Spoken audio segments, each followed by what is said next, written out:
Vous êtes-vous déjà retenu de faire quelque chose de grand? Parce qu'une voix dans votre tête disait: c'est trop pour quelqu'un comme moi. Peut-être vous aviez une idée de business. Mais vous vous êtes dit qu'il fallait commencer petit. Peut-être vous vouliez diriger une équipe. Mais vous avez pensé que vous étiez mieux à suivre. Peut-être vous voyez les autres réussir. Et vous pensez qu'ils sont différents. Qu'ils ont quelque chose que vous n'avez pas. Si vous vous êtes déjà rendu plus petit, pour rester dans ce que vous pensiez possible, alors cette histoire est pour vous. Il était une fois un homme qui a pensé petit toute sa vie, jusqu'à ce qu'une question change tout. Et ce qui se passe ensuite change sa vie. Et la vie de beaucoup d'autres personnes. Resté jusqu'à la fin. David vivait dans une petite ville où tout le monde se connaissait. Il avait une trentaine d'ânes. Et il possédait une petite boutique. Cette boutique venait de son père. Le magasin était simple. Pas grand. Rien de spécial.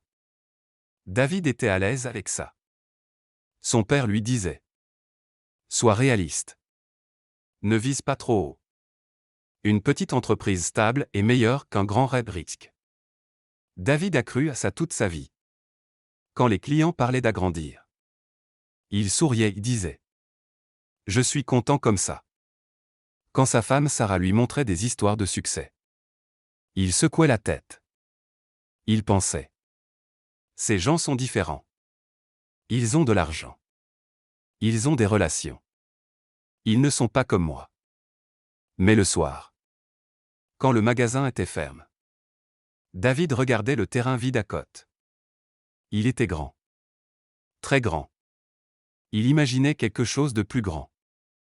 Un meilleur magasin. Un café. Des gens ensemble.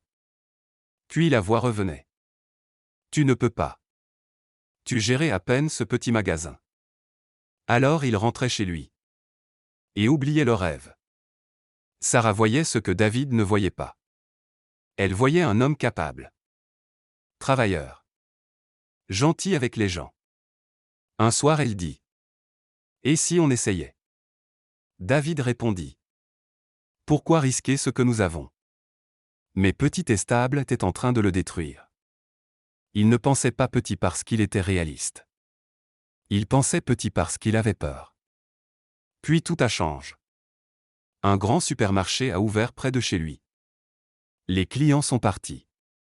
Les ventes ont chuté. Les factures ont augmenté.